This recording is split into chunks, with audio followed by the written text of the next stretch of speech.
Welcome! In this video we're diving into the lscpu command, a powerful tool in Linux systems. The lscpu command is used for displaying central processing unit, that is CPU architecture information in Linux systems. Understanding your CPU's architecture is crucial for system administrators and developers alike. Let's start with an overview. So what exactly is lscpu? First, it displays information about the CPU architecture. It's actually part of the util Linux package, which is a collection of essential Linux utilities. The lscpu command reads its data from the /proc/quinfo file, which contains detailed information about the system's CPUs. Finally, it presents this data in an organized and easy-to-read format. Now, for basic usage, the lscpu command is straightforward. You simply type lscpu in your terminal without any arguments. This command is available on most Linux distributions by default. Here's an example of the basic output you can expect from the lscpu command. As you can see, the output provides key CPU information including the architecture type such as x86_64, the CPU operating modes, the byte order, the number of CPUs, the list of online CPUs, the number of threads per core, the number of cores per socket, the number of sockets, the number of NUMA nodes, and the vendor ID, in this case Genuine Intel, all in an organized format. The lscpu command comes with several options to tailor the output to your needs. Let's explore some common ones. For display options, there's the E or extended option, which displays extended information in a table format. The J or JSON option outputs the information in JSON format, which is useful for parsing with other tools. And the P or parse option prints the output in a parsable format. For example, using lscpu JSON will output the CPU information in JSON format. There are also filter options available. The B or online option shows only the online CPUs.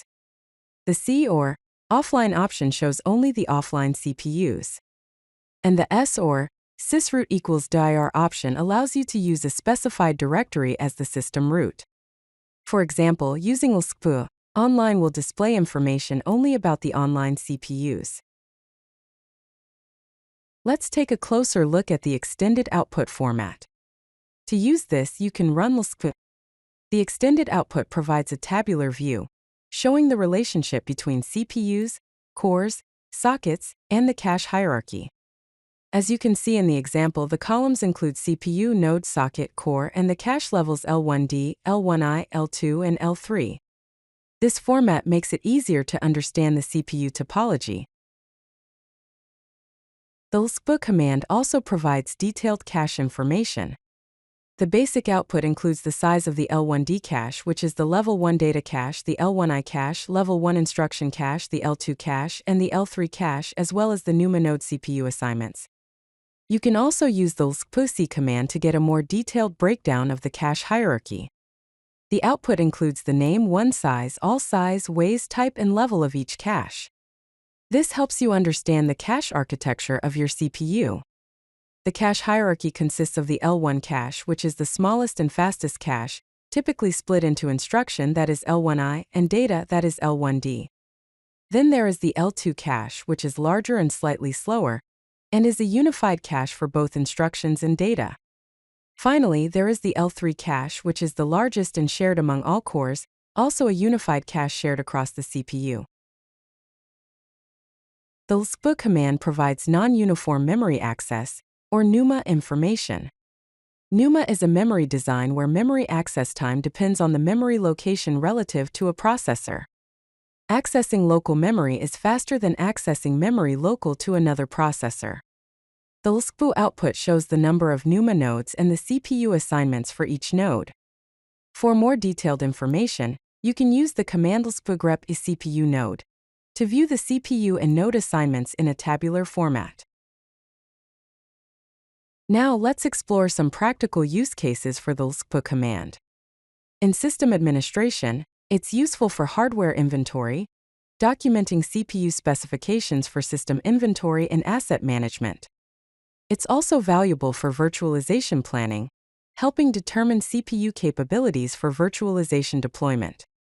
and it aids in performance tuning, allowing you to optimize applications based on the CPU architecture. For advanced techniques, lscpu can be used in scripting and automation, using the parsable output for system configuration scripts. It's also helpful for compatibility checking, verifying CPU features for software requirements. For example, you can use a script like this one to check if the CPU supports SSE 4_2 and take actions accordingly.